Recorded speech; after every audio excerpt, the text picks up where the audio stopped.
till I smile at you. I'll never laugh again. What good would it do?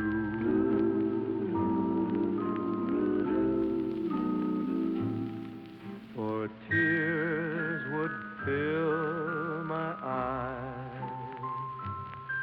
my heart would realize that our romance is through. I'll never love again. Hello everyone, how are you doing? As you may have noticed, I don't have my guitar with me in this video because today we're not going to talk about music. Today I'd like to talk with you guys a little bit about color grading and more specifically film emulation. It's been a while since I've been into this color grading and film emulation stuff, more precisely since I've bought my camera in 2022, and I even have some cinematic videos and vlogs I made testing some things I learned through this time. And also, if you know my channel for more than 2 or 3 years, you might have noticed that the aspect and the aesthetic of the videos changed a lot over these years, and this is due to my color grading knowledge growth since then. Knowing that, back in 2024, the Dehancer crew hit my email offering a collaboration, and they gave a full license of the Dehancer Pro plugin for DaVinci Resolve for me to test, and also a 10% discount code to share with my subscribers. So I've been using and testing the plugin since then, and in today's video I'd like to give you guys a quick overview on how I achieved the look of this shot using only the Dehancer Pro plugin.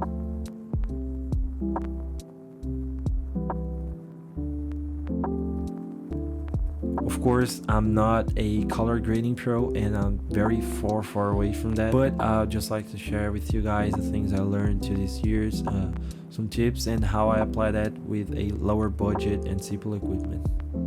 So first of all, what is Dehancer? Dehancer is a film-like color grading plugin that digitally emulates the analog film look of like these older cameras. Their full OFX video plugin is the Dehancer Pro, but they have lots of other options and cheaper plugins that can still do the job very well, which I used a lot. They also have a photo plugin and a mobile app that helps you achieve the same film look but on your cell phone. Check out the links in the description and see what option suits you best for what you need. So I got my project opened here on DaVinci Resolve, and now I'll show you guys the node structure I like to use when using Dehancer.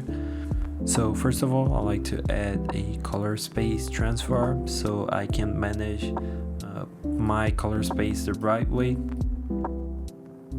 Here on the input color space, I'll just put the color space my camera shot in, which was the sRGB, and the input gamma is going to be gamma 2.2.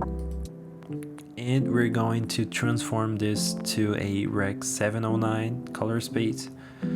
So we're going to choose Rec 709 and the gamma is going to be gamma 2.4. You can notice that we had a subtle difference here. So we're going to label this as our CST. And next, I like to treat my exposure on a separate node too, messing with this primary color wheels. So let's label this as exposure.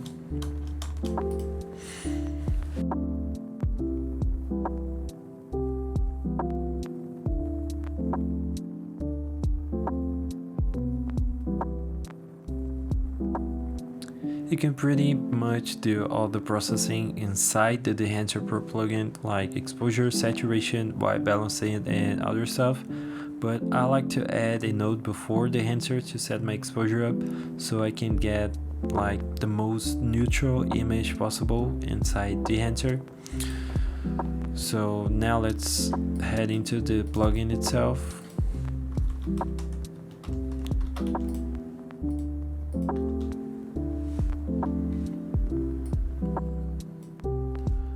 There we go. I'm going to disable all of this stock settings so we can get into one by one. And the first tab on the plugin is the input tab. Here on the source, we're going to put the color space we're working on, which is the Rec 709. You can also choose these other options and even choose your camera. There's like a lot of profiles here, but I'll just stick with Rec 709. And then we have this basic corrections like exposure and temperature. I'm not going to mess with exposure since we already treat our exposure in this note, but I'll just add like a warmer look, messing with the temperature just a little bit. Yeah, that's okay. Next we have the film tab, and basically these film profiles are the heart and the soul of the Dehancer. Here you can choose the film you would like to emulate, and there are more than 60 options to choose from, and you can simply scroll down and up and try every film profile on the list until you get the most interesting or desired results. I'm looking for more of a warmer look, so I guess I'll stick with this Fuji Crown Velvia 50. Of course, you have to enable it.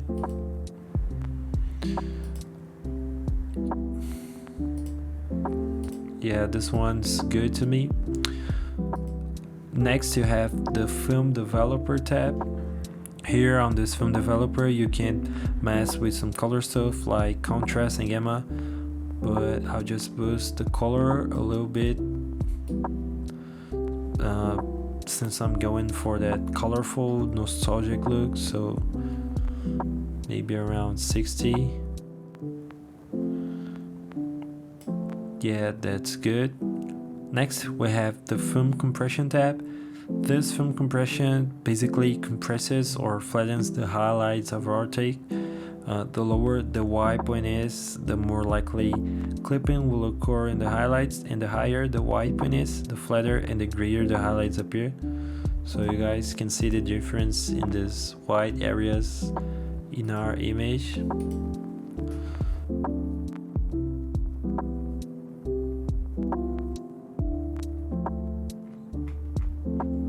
You can also see the difference here on my guitar.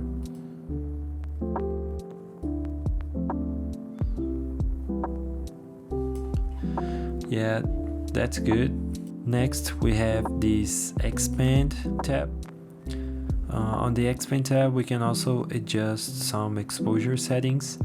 This black point basically expands or brings down the shadows. Same with this white point, you can bring up or down the highlights of your take. So let's enable it and see what these things do.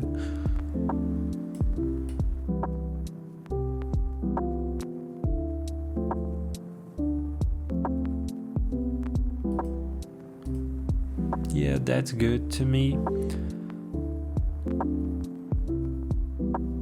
Next, we have the Sprint tab.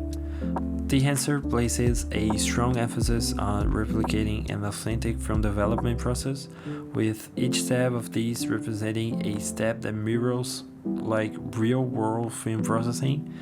And the distinction between film stock and the print stock is basically the film stock shapes the raw image, while the print stock determines like the final look of the finished product. I really like this Kodak Endura glossy paper.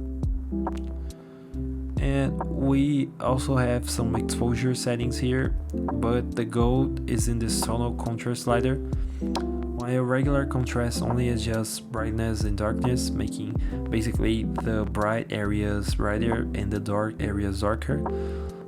Tonal contrast focuses on the variation of the different color tones and shades. It basically enriches the overall tone of our image.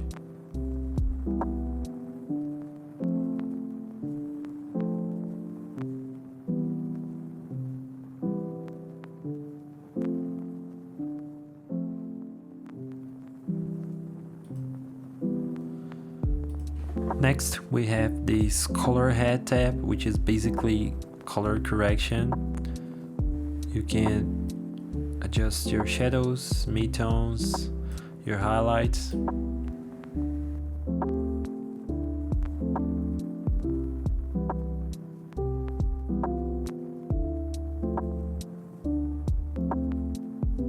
You have some stock profiles you can choose from. Basically, the lower the number, the heavier the grain will be.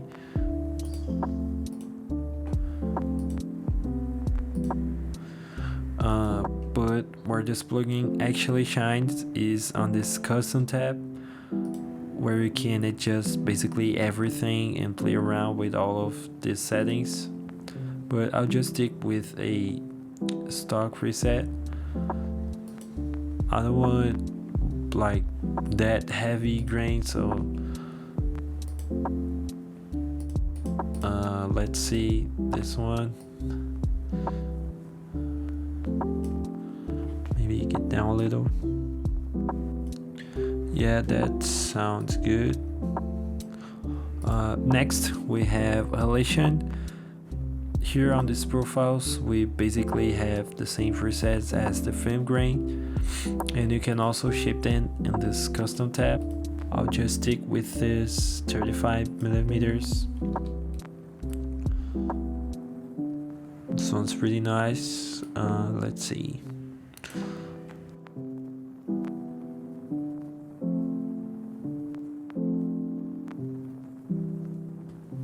Then we have this bloom. Bloom basically simulates the effect of the light dispersion at the edges of some high contrast areas. It also gives this pretty nice like aesthetic effect.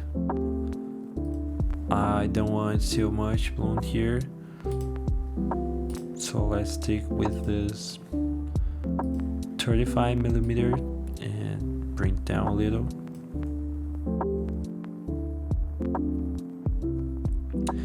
Next we have this film damage. Basically adds dust, hair, scratches, stains, and like everything that can appear on film. So this film damage emulates this stuff.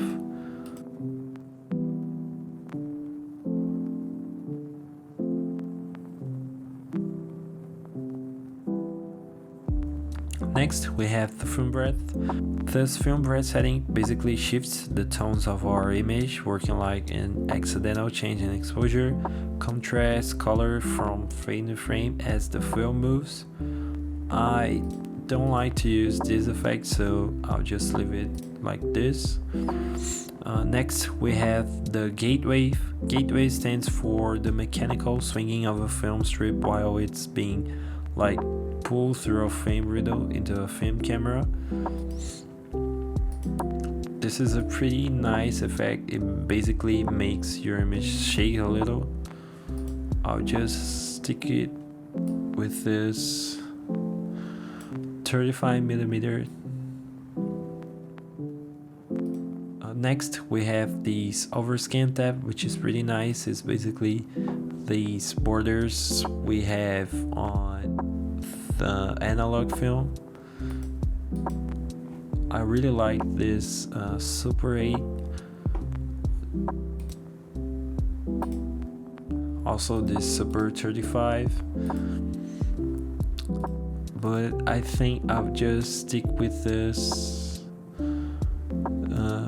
standard 16 millimeters and maybe crop these borders out. We also have this vignette option, which basically works like every vignette effect, but I think I don't want to use it. We have a monitor option, which help us to see like clipping parts of our image. We also can monitor the colors. On this output we manage the impact of the plugin, basically the opacity of the whole plugin. We can also generate alert with the settings, and we have the option setting, which basically we can choose the quality of the plugin, normal or high, and also these other stuff here. Some pros about this Dehancer plugin is the variety of film profiles you can emulate. It provides like a lot of options, and you can even do some combination with the film print and film profiles. It's a very complete and customizable option. You can customize pretty much every parameter, like the film grain, the halation, the bloom, to get the closest as possible to the image you have in your head. So it's a pretty good and complete option. And some cons, the first one is the price. You do have other options to emulate this film look, even some free options around that, but none of them are as complete as Dehancer is. And this is the second con. If you're not a professional, or you're not making these videos for profit, or making like a special production, you may find the options a little bit confusing, sometimes a little bit overwhelming too. You will need to spend some time watching some reviews, some videos, some tutorials on the internet to get everything the plugin can give you. That's it. I hope you guys enjoyed the video. Don't forget to take a look at the description. You guys have a 10% discount to buy Dehancer if you want to. The code is Henrique10. If you have doubts, you can send them in the comment section. Thank you so much for watching, and bye.